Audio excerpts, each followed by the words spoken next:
One of my favorite arcs of the Harry Potter series was the arc of the Marauders. It was the story of 4 boys who ruled the school in the 70s. James Potter, Sirius Black, Peter Pettigrew, and Remus Lupin.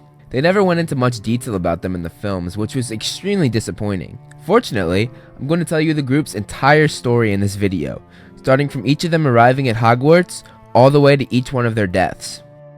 So let's start with Remus Lupin. When he was a young boy, he was bitten by a werewolf named Greyback. Remus and his parents never thought he'd be able to go to Hogwarts because most parents wouldn't want their kids exposed to someone like him. But then Dumbledore became headmaster, and he was sympathetic. He said as long as they took certain precautions, there should be no reason why he shouldn't be able to come to school. Remus was allowed to go to Hogwarts when he turned 11. 2 other boys in his year, James Potter and Sirius Black, met aboard the Hogwarts Express. The 2 were in the same compartment of the train as a girl named Lily Evans and a boy named Severus Snape. James heard Snape say he wanted to be in Slytherin House. Who wants to be in Slytherin? I think I'd leave, wouldn't you? The question was directed at Sirius. My whole family have been in Slytherin. Blimey, and I thought you seemed alright. Sirius grinned at this and said, maybe I'll break the tradition. Where are you heading if you got the choice? Gryffindor, where dwell the brave at heart. Snape made a despairing noise at this. You got a problem with that? No, if you'd rather be brawny than brainy. Where are you hoping to go, seeing as you're neither? James roared with laughter at this, and Lily got angry, and she and Snape left as James and Sirius continued to laugh at Snape. Meanwhile, Lupin met a slow boy named Peter Pettigrew, and decided to take pity on him. The 4 of them were all sorted into Gryffindor, James getting exactly what he wanted, and Sirius breaking his pure-blood family tradition. After the sorting, James and Sirius took an interest in Lupin, and also Peter due to Lupin taking pity on him. The 4 of them were inseparable after that. The precautions that Dumbledore took to ensure Lupin's and the other students' safety included the building of a shack just outside the Hogwarts grounds and Hogsmeade, the village right next to the school, along with planting a tree called the Whomping Willow, whose branches would hit you hard if you got close to them, and finally a tunnel that led from the Whomping Willow to the shack. Every month when the full moon came, Lupin would go through the tunnel of the Whomping Willow and would transform into a werewolf in the shack. The shack would later be referred to as the Shrieking Shack because it was considered haunted by the villagers due to them hearing screams and howls. They thought that they were hearing violent spirits. In actuality, the screams and howls were Lupin when he transformed. Dumbledore would encourage the idea of the shack being haunted so that people wouldn't get suspicious, and it was also a good way to keep people away from the shack, villagers being too scared to approach the violent spirits. Lupin said that the transformations were terrible, and that it was very painful to turn into a werewolf. Lupin was separated from humans to bite, so he bit and scratched himself instead. Now, as I said, the 4 boys were inseparable. Remus, the quick-witted one, tried to keep the group in check, but oftentimes failed. Sirius was a very good-looking kid, and often had girls looking at him dreamily, but he rarely took notice. James was a Quidditch star who was extremely confident and cocky, and bordered somewhat on arrogance. He had a habit of rumpling his hair, as though to make sure it didn't get too tidy, and to make it look like he just got off his broomstick. He would often carry a golden snitch around, and would show off playing with it, letting it fly away a few feet until he snatched it out of the air. Finally, Peter was the very slow boy who followed the 3 others around. Professor McGonagall stated that he was a stupid and foolish boy who hero-worshipped the others. Peter wasn't really good at anything, and often looked for people more powerful than him to protect him, something we would see later in his life. Lupin disappeared every month, and obviously James, Sirius, and Peter noticed that one of their best friends went missing all the time. Lupin made up all sorts of stories, like his mother being ill and he had to go home to see her. He was terrified that his friends would desert him if they found out the truth of what he was, because apart from the transformations, Lupin said he was happier than he had ever been, because for the first time ever, he had friends. In the second year, Sirius, James, and Peter finally figured out why Lupin was leaving every month, and put together that he was a werewolf. And to Lupin's surprise, they didn't desert him at all. Instead, they did something that would make Lupin's transformations not only bearable, but the best times of his life. The 3 of them became animagi, meaning they could transform from human to animal at will. It took them 3 years to figure out how to do it, and in their 5th year, they were finally successful, and they could each turn into a different animal at will. They couldn't keep Lupin company as humans, so they kept him company as animals, because as Lupin said, a werewolf is only a danger to people. James turned into a stag, Sirius turned into a black dog, and Peter turned into a rat. The 3 of them would sneak out of the castle at night under James's invisibility cloak, and would transform once they got out on the grounds. Peter, being the smallest, would sneak under the branches of the Whomping Willow, and would touch the knot in the tree that would freeze it. They would then go down the tunnel and join Lupin. The boys gave each other nicknames. Sirius was Padfoot, Peter was Wormtail, James was Prongs, and Lupin was Moony, and they gave their group the nickname the Marauders. Lupin said that under their influence he became less dangerous, and while his body was still wolfish, his mind seemed to become less so when he was in the company of his friends. As time went on, they would start to leave the shack and would roam the school grounds and the village of Hogsmeade. James and Sirius were large enough animals that they were able to keep Lupin in check as a werewolf. Throughout the many times that they would leave the shack, there were many near misses of Lupin losing control. After it happened, they would laugh about it at the time. I doubt whether any students ever found out more about the Hogwarts grounds and Hogsmeade than we did. Because of this knowledge, they were able to write the Marauders map. Messrs. Moony, Wormtail, Padfoot and Prongs are proud to present the Marauders map, which showed the entire school grounds along with Hogsmeade, where each person in the castle was at any given second. So you mean this map shows Everyone. everyone? Everyone. Where they are, what they're doing, every minute of every day. And showed all the secret tunnels and passageways throughout the grounds and leading to Hogsmeade. There are 7 secret passageways out of the castle. To reveal the map, you say, I solemnly swear that I am up to no good. and to hide its secrets, you say. Mischief managed.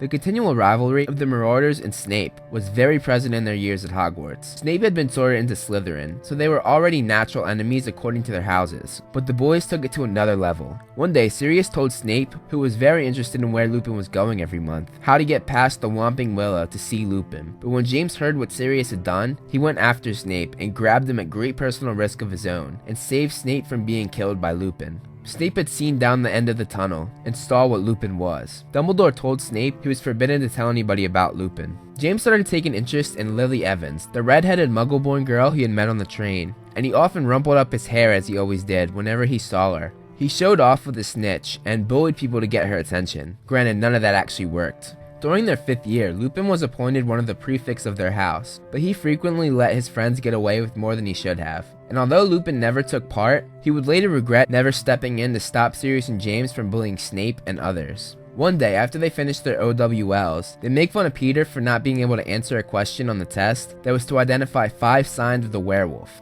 How thick are you, Wormtail? You run around with a werewolf once a month. The 4 sat down by the lake, and James spotted Lily and of course started to rumple up his hair and take out his snitch. Sirius said he was bored and wished it was full moon. James then pointed out Snape to Sirius. James and Sirius got up while Lupin and Pettigrew remained sitting. Snape! Expelliarmus! Nice one, James. James and Sirius disarm Snape and knock him over. How'd the exam go, Snively? I was watching him. His nose was touching the parchment. There'll be grease marks all over it. They won't be able to read a word. You wait. Wait for what? What are you gonna do, Snively? Wipe your nose on us? Snape cursed at them, and they told him to wash his mouth out as they waved their wand, and pink bubbles came from his mouth and started to choke him. Lily came over and told them to stop. James tells her that if she goes out with him, then he'll do what she says and leave Snape alone for good. She replies by saying that she'd rather go out with the squid from the Great Lake. Snape calls Lily a mudblood for trying to help, and James tells him to apologize, but Lily tells him that he's just as bad as Snape and that he makes her sick, and then walks away.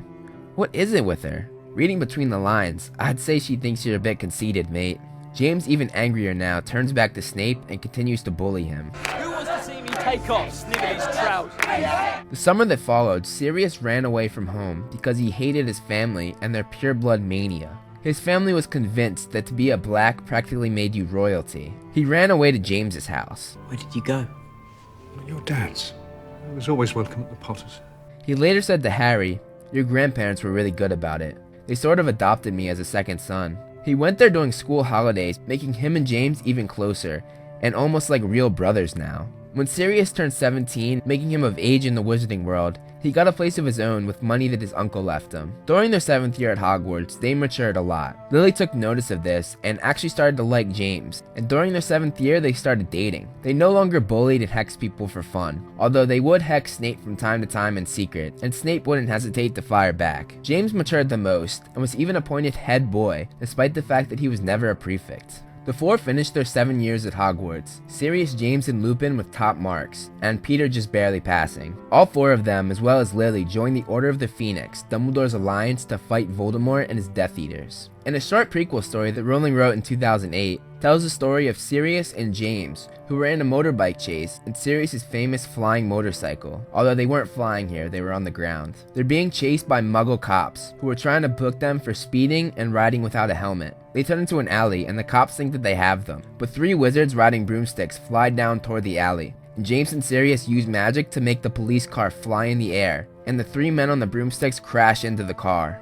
James and Sirius then leave the stunned Muggle police. It's unknown who was chasing them, but I think a good guess would be that they were Death Eaters. This is a logical guess because they're in the Order and are regularly fighting and standing against Voldemort and his army, so they might have been on a mission for the Order.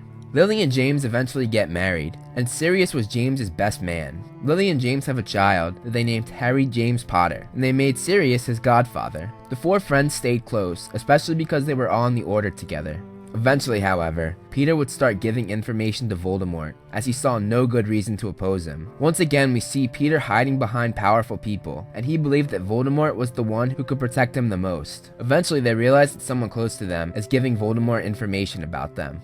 When it comes to light that Voldemort heard a prophecy that had the potential to be about James and Lily's son, Dumbledore recommended that they assign a secret keeper. In doing this, no one is able to give up their location except for the secret keeper. If anyone else tried, it would be physically impossible, and they couldn't do it even if they wanted to. Originally, they were going to make Sirius the secret keeper, but Sirius decided that was too obvious. Unfortunately, Lupin was on a mission for the Order at the time in the northern part of the country, so instead they decided to go with someone who Voldemort wouldn't expect. Someone weak, Peter Pettigrew.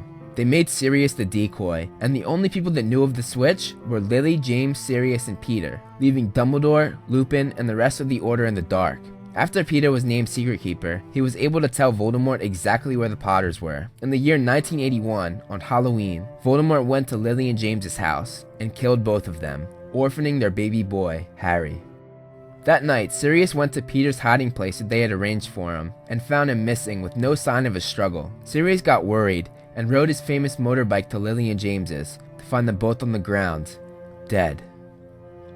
When he got there, Hagrid was there too. Hagrid was on a mission from Dumbledore to get Harry from the house, and to bring him to his aunt and uncle's house. Hagrid said that Sirius looked white and shaken. Hagrid comforted Sirius. Sirius then asked Hagrid to let him take Harry, because he was his godfather. Dumbledore had of course not planned to take Harry to Sirius, because he was left in the dark, and still thought that Sirius was the secret keeper, and that Sirius was the one that betrayed Lily and James. Hagrid followed through with what Dumbledore said, and told him that he was the one that's going to take Harry. Sirius gave Hagrid his motorbike so that he could get to Harry's aunt and uncle's house, and says he won't need it anymore. Sirius, enraged and heartbroken, tracked Peter down and cornered him in a street filled with muggles. Peter cried out that it was Sirius who betrayed the Potters. Peter made an explosion go off with his wand that killed 12 muggles, cut off one of his fingers, and turned into his animagus form as a rat and escaped. He left behind his severed finger, 12 dead muggles, and Sirius, making it look like Sirius committed a brutal murder of a total of 13 people. Black was vicious. He didn't kill Pettigrew. He destroyed it. A finger. That's all that was left, a finger. Sirius was sentenced to life in prison in Azkaban. During his years in prison, he wasn't affected by the Dementors, the guards of Azkaban, like the other prisoners were, because he was able to focus on his innocence, which he said was more of an obsession rather than a happy thought. Also, Dementors have difficulty sensing the less complex emotions of animals, so another way that he was able to keep his sanity was by switching to his animagus form. During the time that Sirius was locked up, Lupin continued to try and find work, but was denied everywhere because of his condition, and he had to take extremely low-paying jobs that were far below his skill level, and eventually he fell into poverty. Lupin was left all alone, without any of his friends. The friends that at one time had made him so happy. He thought 2 of them were dead, and the other betrayed them all. Peter went into hiding from both the Order and the Death Eaters, but mainly the Death Eaters, because Voldemort had met his demise on the information that Peter had given him, and he was scared that the Death Eaters would go after him for this. He remained in his rat form and eventually came into ownership of Percy Weasley, who named him Scabbers, and would later be passed down to Ron. The reason he chose to be owned by a wizard family was so he could track the news of the wizarding world and listen for Voldemort, his master, to return. 12 years after the death of Lily and James, Lupin finally found a job back at Hogwarts as the Defense Against the Dark Arts teacher. Once again, he had Dumbledore to thank for that, who tracked him down that summer and offered him a job. That same summer, Sirius escaped from Azkaban, and he was the first to ever do so. He did it by turning into a dog, making it easy for him to slip past the Dementors. His reason for finally escaping was because he saw Peter in a picture of the Weasleys in the Daily Prophet, and he had a missing toe, just like Peter would have a missing finger. Peter, or as he was known to the heroes of the story, Scabbers, started to get really sick and lose a lot of weight after he finds out that Sirius had escaped. This is because Peter was terrified that Sirius would come after him. Everyone is scared for Harry's safety because of Sirius's escape. Everyone's still thinking that he was a powerful dark wizard, faithful to Voldemort. Eventually, Sirius makes his way to Hogwarts. Hermione's cat, Crookshanks, helps Sirius get to Peter, once by giving him the passwords to the Gryffindor Tower. Is it possible that you let a mysterious man into Gryffindor Tower tonight? Certainly, good lady. He had the password. And by Crookshanks actually attempting to kill Peter himself. Your cat killed him. Rubbish. Unfortunately, both attempts fail. One night, 3 of the 4 Marauders have a reunion when Lupin sees Peter Pettigrew on the Marauders map, along with Sirius, Harry, Ron, and Hermione, and they all meet in the Shrieking Shack, where Lupin, Harry, Hermione, and Ron finally find out the truth. You sold James and Lily to Voldemort, didn't you? I didn't mean to. But you have done. I would have died. I would have died rather than betray my friends. Lupin and Sirius are about to kill Peter when Harry steps in to stop them. That was a noble thing you did back there. He doesn't deserve it. Well, I just didn't think my dad would have wanted his 2 best friends to become killers. Sirius and Harry finally meet each other properly and have a bond right away. But you look so like your father. Except your eyes. Yeah, my mother's eyes. Sirius even offers for Harry to live with him once his name is cleared. Unfortunately, everything goes wrong. When Lupin turns into a werewolf, Sirius is captured by the Dementors, and Peter escapes when he turns into a rat again. Harry and Hermione free Sirius, and Sirius goes into hiding, unable to clear his name after Peter escaped. Lupin resigns as Defense Against the Dark Arts teacher when Dumbledore gets angry letters from parents when it gets out that one of the professors at Hogwarts is a werewolf. Peter goes off to find Voldemort, and eventually finds him and helps him come back to a full body. He sacrifices his own hand to bring him back. And Voldemort rewards him with a replacement hand, far more powerful and much stronger than his original one. Lupin and Sirius rejoin the Order of the Phoenix for the start of the Second Wizarding War. While Sirius and Lupin go on a mission to save Harry and his friends, Bellatrix Lestrange, Sirius's cousin, kills him in the chaos of the fight.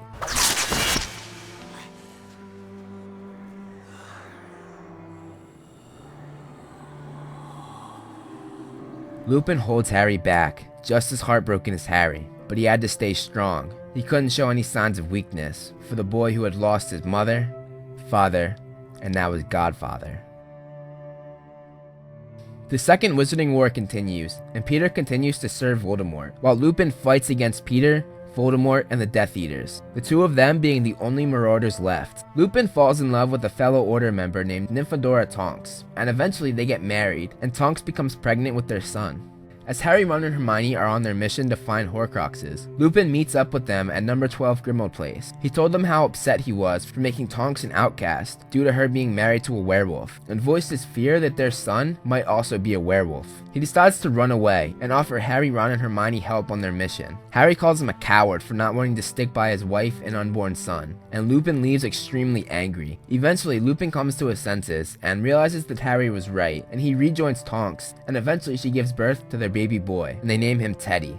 One night, while Harry, Ron, and Hermione were on their mission looking for Horcruxes, they get captured and brought to Malfoy Manor, where Peter was stationed. Harry and Ron manage to wrestle Peter's wand from him, until Peter starts to choke Harry with his strong silver replacement hand that Voldemort gave to him. Harry then reminds Peter that he saved his life when he stopped Lupin and Sirius from killing him in the Shrieking Shack. "You're going to kill me?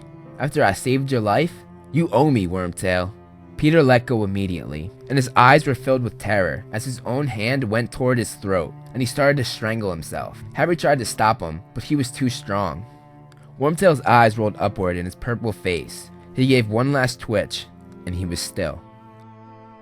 Lupin, the last of the Marauders left, continued to fight in the Order of the Phoenix until the final battle of the Second Wizarding War, the Battle of Hogwarts, where Lupin fought a Death Eater named Dolohov and was killed, marking the end of the Marauders. In death, 3 of the 4 of them all come to Harry due to the Resurrection Stone before Harry gives his life. I'm sorry. I never wanted any of you to die for me. Harry apologizes to Lupin for his death. And Remus, your son. Others will tell him what his mother and father died for.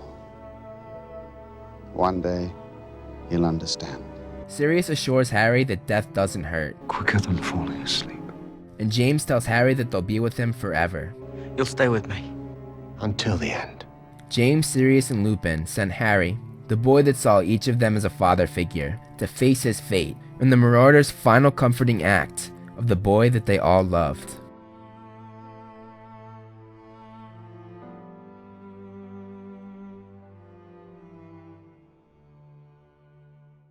Thank you so much for watching, guys. You can follow me on social media to see more of my personal life and more of this little dude. If you like this video, hit that like button and subscribe. I want to give a huge shout out to all my patrons listed below. If you want to be featured on the next video, plus get a bunch of other rewards, become a patron today. Again, thank you so much for watching, and look out for more great Movie Flame videos on the way.